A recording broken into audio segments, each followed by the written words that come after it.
Good afternoon everyone, it's Krebsco here. Today we're going to be doing a 1v1 match on the map Semois.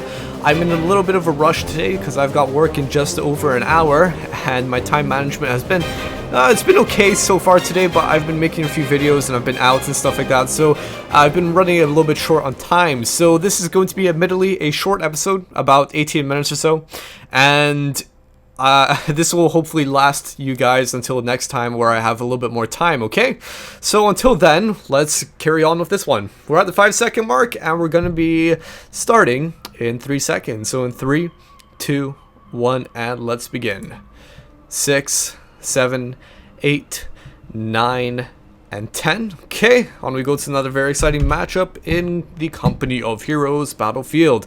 Now, it obviously would never be a matchup without actually introducing the players. So today we've got 0098 playing as the Wehrmacht over here, and we've also got LuckySTILET playing as the Americans over on the left hand side of Semois. Good stuff. Alright, so here we go. We can see already both factions spearheading out towards the map in different fashion. We've got for 0098, he's actually going straight for his fuel point first, very critical to actually be doing that, whilst the American is actually going to be spearheading towards the center side. I think that's actually the usual sort of stuff that happens on this map. Whenever you're playing on the right hand side of Semois, you always pretty much go for that fuel point first and lock it down, and you start moving along towards the northern side, then towards the left hand side, whilst the person who plays on the left hand side always spearheads towards the center. It's always like that, and then you have some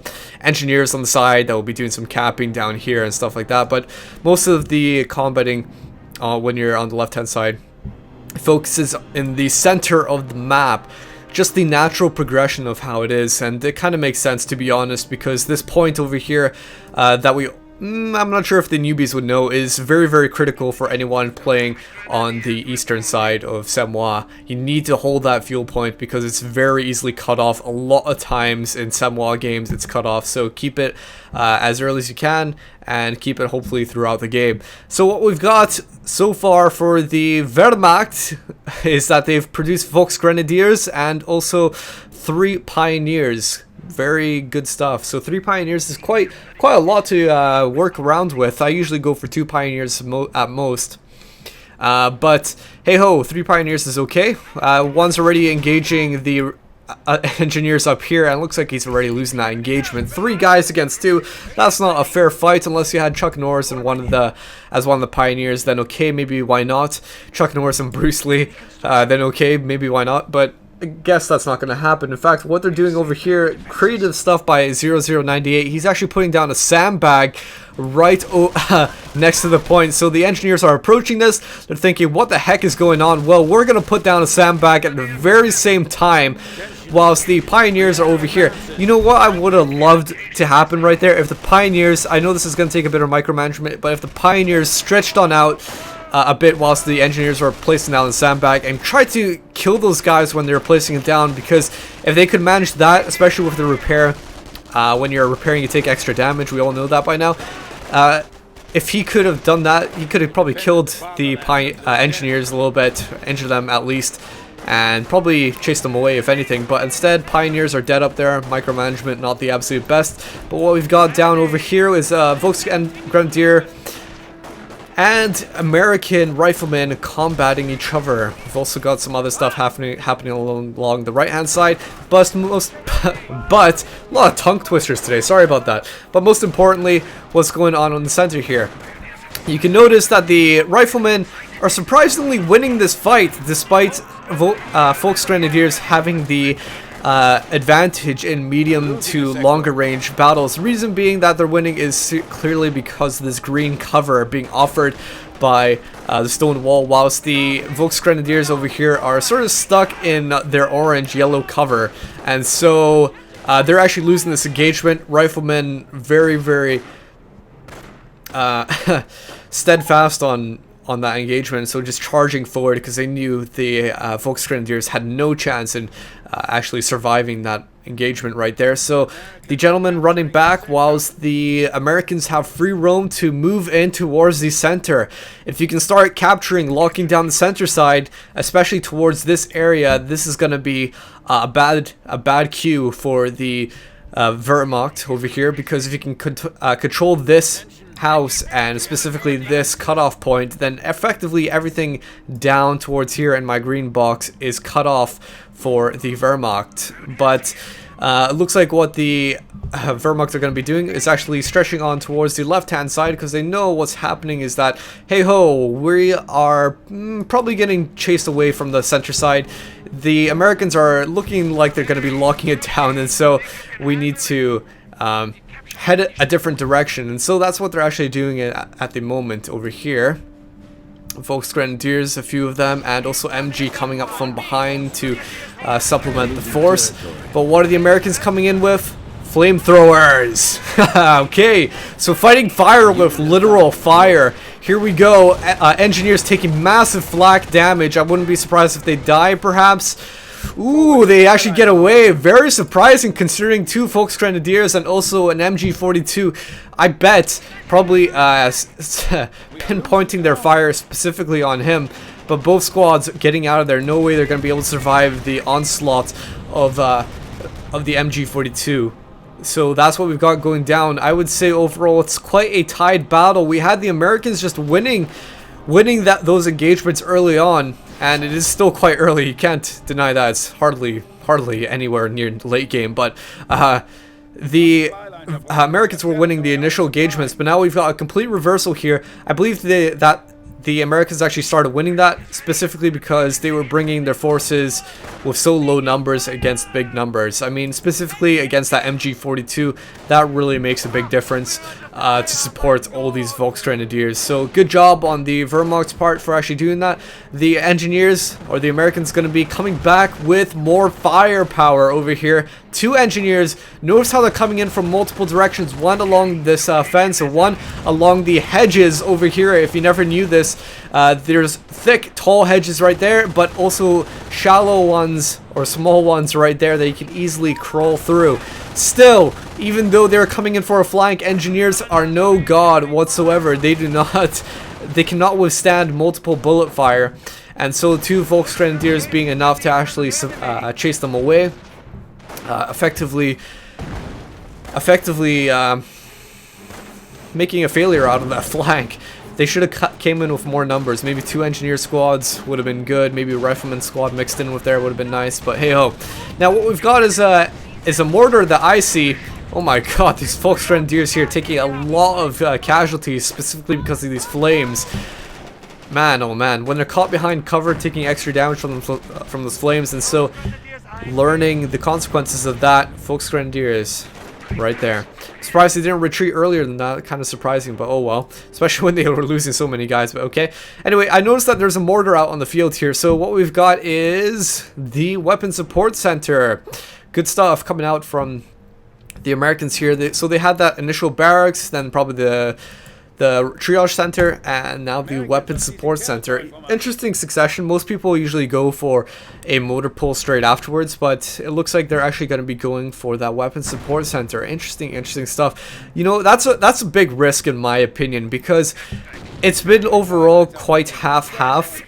The Wehrmacht have actually managed to push quite a bit of territory, if you look at the map right now, from the Americans. So that obviously means that the Wehrmacht probably have quite a good fuel advantage, and if I was in the Americans' place right now, I'd be a little bit worried about any sort of fast tech into T3 Pumas or anything like that. So it's interesting that he's gone for a weapon support center out of everything that he could have chosen. Very interesting. We'll have to see. It's big risk, but we'll have to see what comes out of it. Mortar team. Maybe the reason behind it actually is, now that I'm thinking about it, maybe the reason is because he wanted mortar teams to combat these MG42s, because those MG42s have really been pesky against the Americans, and so maybe that's why he's got it right there, just to at least chase them back and make these, and allow these flanks that he comes out with more successful. So here we go. firing right down on top of this MG42. We've also got a rifleman squad heading down towards this way. And also a mine being placed down right on this choke point here. Oh god, Pioneers being killed right when they were just completed their job. MG42 going down as well. The Wehrmacht are taking such big casualties here. Let's take a look at the units that they have. In fact, you can see that not a lot considering this late into the game. Just 9 minutes approaching on to 10. Only 3 Volksgrenadier squads, one just came out literally right now, a half-track, and also a Pioneer squad over here. Notice how there's a lot of infantry, but I don't see any medic bunker at all. But a half-track is out on the field. Interesting, what could come out of this? We've got to see. I imagine the only thing that they would be using it for is probably just a mobile reinforcement point, possibly to get some Pioneers in there to use the MGs on it. Yeah, you could, I suppose. It's a good. These players are using things that I would that I don't normally see in matches. I suppose it could work. I'm just thinking what's maybe most optimal, right? So half track down here is going to be helping these guys reinforce, and it's specifically down this location to be supplementing the guys down here because, well, it's far away from their base, and considering that the Americans' base is just a few yards away, then they need a bit more support. Mine going off, damaging the engine of this half-track, last thing that the Wehrmacht needed right there. And it was in fact their own mine, it wasn't even the enemy mine. Luckily, though, the engineer squad with the flames going down, and so this the half-track taking damage wasn't to a complete loss. I believe that these engineers are pretty much screwed, so let's go take a look at what's going on up north over here. You can see that the men are moving on forward. The enemy advances. But still, the Americans are really low on their points, despite killing so many Wehrmacht squads. What's going on with the Wehrmacht, with the Americans? I'm quite surprised that they have not managed to push on some more, but hey, I guess the Wehrmacht are just trying to keep on in this game by suppressing as many squads as possible. Lots of infantry, lots of capping, and that's all that they're working with at the moment. So let's go take a look at maybe what's going on in their base. Just that T2 Krieg barracks out for 98. Doesn't really look like anything else has come out just yet. But I hear an M8 over here for LuckySTILET, and now the Wehrmacht's probably going to have to be worrying a little bit, because they have a lot of Volksgrenadiers. They can easily get out Panzerfausts, but is that the proper counter to an M8? Maybe if it was down on a sliver of health, but not entirely. It's not the end-all counter against an M8, and so the Americans have the initiative now to actually push on forward against the Wehrmacht, and that's what they're doing. They chased away all the Wehrmacht over here on the left-hand side, most likely from flanking maneuvers and such against the Volksgrenadiers and also the MG42. And so it's pretty much in their hands. I also see that the M8 is capping down here, so that is clearly the armored company being selected so that they can get raid. And now there are light vehicles such as jeeps and M8s and such, and half tracks can cap points. And it's a nifty benefit because, well, if you have the M8 down there, what's going to be able to take it on? I don't think Volksgrenadier squad in their right mind is going to go down there and try to take on M8 by itself. Panzerschreck squad could probably do it, but overall, probably the early infantry for the Wehrmacht aren't really going to have a chance against the M8. So it's a nifty sort of thing to be able to cap points and not really be worried about any early infantry to be able to push you back, right? So M8's coming in for a bit of support because the Americans need it at the moment, whilst these Wehrmacht, these Grenadiers, are held up in this building. Massive damage on this M8, taking a big shot from the Panzerschreck squad, direct shot, still only down a bit of a third of its health. Panzerfaust going off, taking it down to about a third of its health. And the M8 is going to need some repairs from engineers right here, right now, or else another shot could be the end of it. And so it looks like a bit of a stalemate with the map being quite half-half at the moment, isn't it? The Wehrmacht losing the right-hand side, but the majority of the skirmishes happening along the western and also center side of the map, whilst the eastern side is kind of just being like, oh yeah, who can ever just send a random squad in that direction to cap it? That's pretty much what they're working with at the moment. So 14 minutes into the game, as I was saying about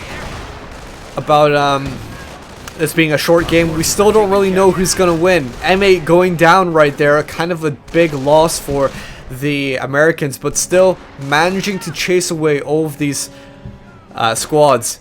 Sniper coming out for LuckySTILET, still being a bit cautious about this in my opinion. I'm not sure if a sniper is going to be a great proper investment. When you're talking about 14 minutes into a game, you need to be thinking about the late game armor. I'm not sure if a sniper is going to be the perfect way of going about it against the tank. Probably not. Unless it had some sort of massive, like, I don't know, armor-piercing round of extreme mythical proportions. I know this is just made-up hypothetical stuff, but probably not. I would, if I was in the Americans' position, probably think about stickies, maybe AT guns, of course, and possibly even thinking about anything heavier than that, such as M10s and such. But that would, of course, mean that you need a tank depot, which they don't have at the moment.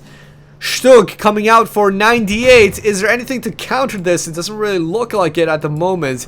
But then again, Stug is mostly against tanks, not infantry. So, how effective this Stug is going to be, we'll have to kind of see over here. But notice how nothing is able to take it on. They're just sort of approaching it, and nothing is happening.